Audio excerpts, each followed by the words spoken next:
Halo semuanya, bersama Bu Clara kembali di sini di mata kuliah Critical and Creative Thinking Skills. Nah, kali ini kita akan membahas satu topik yang challenging, yakni penemuan pola dalam berpikir kreatif. Yuk kita mulai ya. Oke, nah pertama-tama kita perlu memahami dulu nih, apa sih yang dimaksudkan dengan pola atau yang dalam bahasa Inggrisnya itu pattern gitu. Nah, pola atau pattern itu adalah sekumpulan corak, bentuk, atau angka yang teratur dan juga yang diulang secara sistematis. Itu definisi pola atau pattern ya. Nah, kita masih ingat kan ya latihan kita beberapa waktu yang lalu nih mencari angka yang tepat untuk Sunday atau hari Minggu. Gimana sih kita bisa mendapatkan angka untuk Sunday itu? Caranya tentunya kan kita harus menemukan polanya dulu. Kita pelajari dulu. Monday itu kok bisa 716, Tuesday bisa 927, dan seterusnya. Nah, sayangnya pola yang dipakai di sini ini bukan pola yang biasa kan. Kalau yang biasa itu polanya kalau Monday itu hari yang pertama jadi 1, lalu Sunday itu hari yang ketujuh jadi 7 gitu. Tapi pola yang dipakai di sini adalah pola yang sangat kreatif ya, karena terdiri dari beberapa pola yang digabung. Apa saja sih? Waktu itu kita juga sudah bahas ya di kelas ya, dan kalian juga sudah tahu polanya. Jadi polanya untuk pola ini dimulai dari belakang, ya, kebetulan ya. Nah, itu saja sudah sangat kreatif karena biasanya pola itu kan dimulai dari depan. Nah, yang kali ini dimulai dari belakang. Untuk angka yang paling belakang itu sebenarnya adalah jumlah huruf dalam hari tersebut. Jadi untuk Monday kan ada 6 ya, M-O-N-D-A-Y, Monday, berarti ada 6 huruf. Nah, jadi berarti untuk yang Sunday itu juga 6 kan ya, untuk Sunday. Lalu yang berikutnya adalah angka kedua dari belakang itu ternyata adalah urutan hari yang biasanya itu ya dari Monday adalah hari ke-1 sampai Sunday hari ke-7. Jadi kalau untuk yang Sunday di sini kan ada jadinya angka 7 ya. Lalu angka yang lainnya itu adalah hasil penambahan dua angka yang tadi, dua angka yang paling belakang dan nomor 2 dari belakang. Jadi kalau Monday itu 6 tambah 1, 7. Kalau Tuesday, 7 tambah 2 jadinya 9 kan. Oleh karenanya untuk Sunday kan 6 ditambah 7, jadi 13. Oleh karenanya angka untuk Sunday itu adalah 1376. Kreatif ya, kita menemukan polanya ternyata tidak biasa, tidak konvensional gitu. Nah, jadi menemukan pola itu bukan hanya untuk meningkatkan kemampuan berhitung. Jadi ini nggak ada hubungannya dengan hitung-menghitung kecuali bisa menambahkan dua angka yang di belakang itu tadi ya. Tapi lebih mendalam lagi sebenarnya, karena membuka pintu wawasan kita supaya kita menjadi lebih kreatif. Membuka pintu menuju satu kreativitas yang lebih luas. Nah, saat kita bisa mengidentifikasi dan memahami pola-pola dalam berbagai konteks, kita tidak hanya melatih otak kita untuk berpikir logis dan sistematis, tetapi juga membangun landasan bagi kreativitas kita.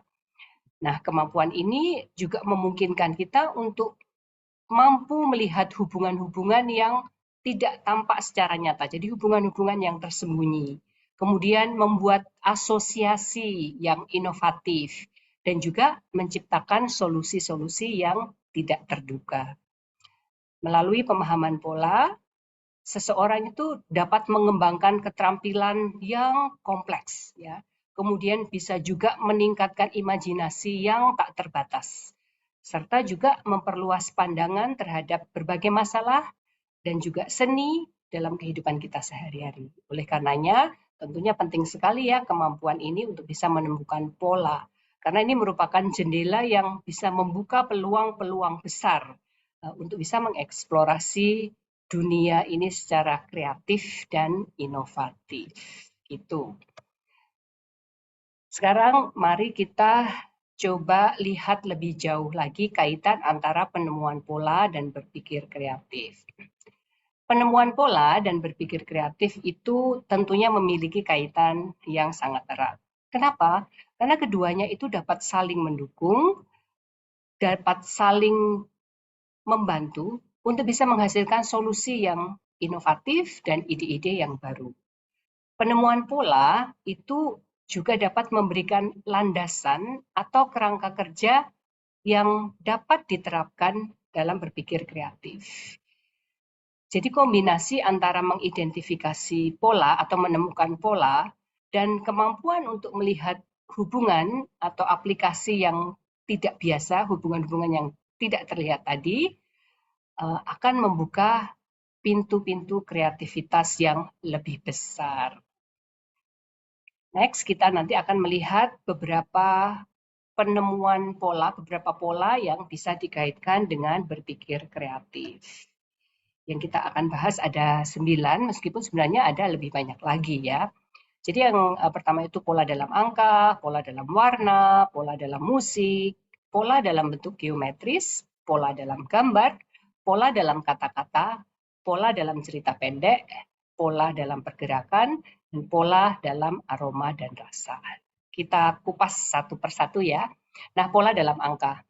Proses penemuan pola angka ini tidak hanya memperkuat kemampuan berhitung kita. Tadi ya seperti contohnya yang kita menghitung Sunday tadi berapa sih angkanya gitu ya. Nah, tetapi juga melatih pikiran untuk bisa mengeksplorasi beragam solusi serta juga tentunya meningkatkan kreativitas dalam memecahkan masalah ya, masalah yang matematis maupun yang tidak matematis. Yang kedua, pola dalam warna. Nah, ketika seseorang itu berhadapan dengan pola warna, mereka tentunya dihadapkan pada tantangan untuk bisa menemukan hubungan atau kesamaan yang mungkin tidak terlihat secara langsung. Ya. Jadi berpikir kreatif dalam konteks ini memungkinkan seseorang itu bisa menemukan pola warna yang harmonis, yang kompleks, yang tidak biasa, sehingga nantinya bisa disusun ide-ide baru yang menjadi pola-pola visual yang menarik. Jadi proses ini tentunya tidak hanya memperluas pengertian kita tentang estetika warna, sama juga dalam pola angka tidak hanya memperluas kemampuan kita berhitung ya, tetapi juga membangun kemampuan kita mengapresiasi dan juga menciptakan yang penting adalah harmoni visual itu tadi ya. Jadi harmoni visual yang unik dan nantinya akan menjadi satu seni yang inovatif, yang unik itu tadi. Gitu. Oke, dan yang ketiga adalah pola dalam musik. Tahu kan ya, dalam teori musik itu sebenarnya hanya ada 7 tangga nada. Do, re, mi, fa, sol, la, si. Ya. Tapi meskipun jumlah nada di seluruh dunia ini terbatas, keajaiban kreativitas manusia untuk bisa menemukan pola-pola tertentu itu memungkinkan akhirnya ada jutaan lagu yang berbeda yang sudah diciptakan di dunia ini. Ya, luar biasa ya. Nah, kreativitas memainkan peran kunci dalam bisa mengubah pola, ritme, harmoni, nada, melodi dari 7 nota dasar yang ada, tangga nada yang ada itu menjadi karya-karya musik yang unik ya. Jadi hanya dengan menggabungkan, memodifikasi, mengatur pola-pola yang ada itu para musisi mampu menciptakan komposisi-komposisi yang beragam dalam berbagai genre musik. Tuh. Oke, yang keempat, pola dalam bentuk geometris. Nah, kalau kita amati, pola dalam deretan bentuk geometris itu bisa saja segitiga, persegi panjang, kotak, atau lingkaran, gitu ya. Kalau kita bisa menemukan pola atau hubungan antar bentuk-bentuk itu, lalu kita secara kreatif bisa atau mampu melanjutkan deretan pola tersebut menjadi satu kreativitas yang unik. Itu kalau kita bisa mampu mencari pola dalam bentuk geometris. Yang kelima adalah pola dalam gambar. Nah, gambar-gambar atau foto itu juga bisa diidentifikasi komposisi visualnya. Dan ada pola-pola yang bisa dicari di sana.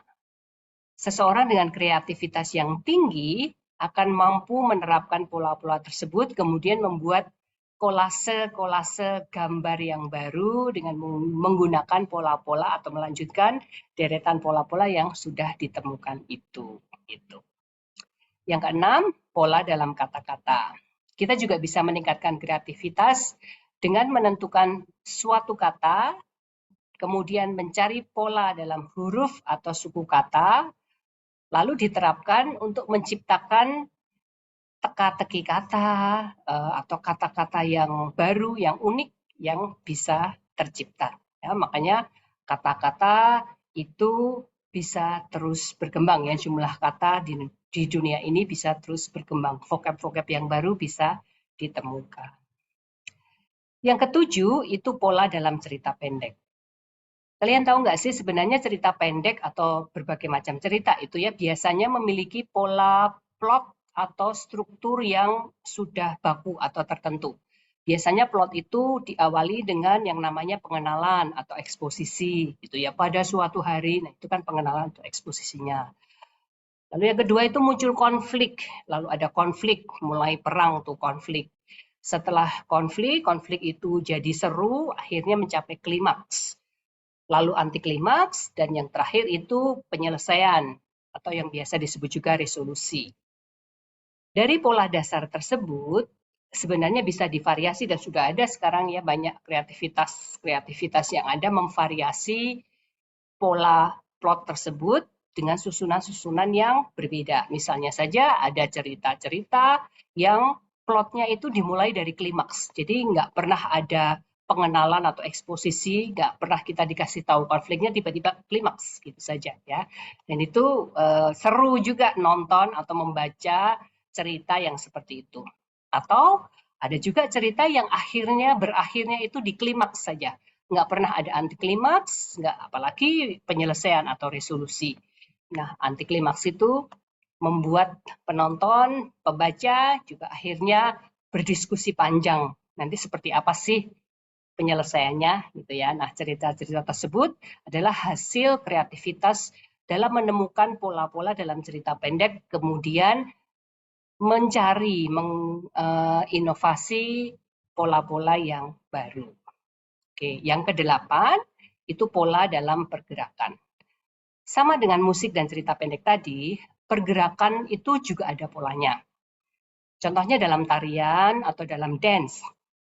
Gerakan-gerakan dasarnya itu sebenarnya hanya beberapa. Jadi ada dasar-dasar gerakan balet misalnya, atau ada dasar-dasar gerakan tari Jawa, ya. Dasar gerakannya tidak banyak.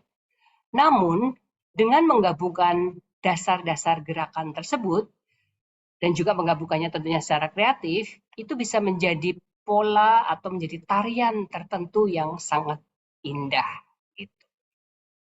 Last but not least, yang nomor 9 itu ada dua yang langsung nih, pola dalam aroma dan rasa. Kemampuan untuk menemukan pola dalam aroma dan rasa ini juga luar biasa.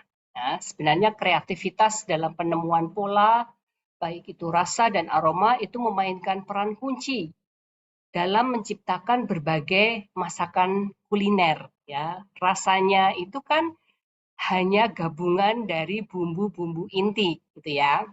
Tapi akhirnya menjadi masakan kuliner yang enak luar biasa. Kemudian pola dalam aroma itu bisa menciptakan parfum yang memukau.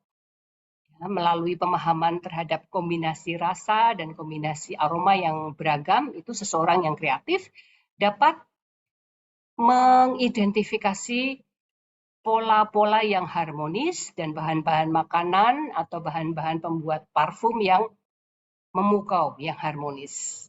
Ini adalah satu proses kreatif yang melibatkan eksperimen untuk bisa mencari komposisi yang tepat, memadu, dan menghasilkan rasa dan aroma yang tepat. Dari penemuan pola-pola tersebut, akan tercipta, seperti tadi saya sampaikan, berbagai resep masakan yang menggugah selera dan juga parfum yang memikat indera penciuman. Hebat ya? Dengan begitu, oke. Nah, tiba saatnya sekarang kita akan melakukan latihan ya. Latihannya sudah ada di Kolabor. Latihan-latihan yang ada ini dirancang untuk bisa meningkatkan kemampuan penemuan pola dan sekaligus juga meningkatkan kreativitas.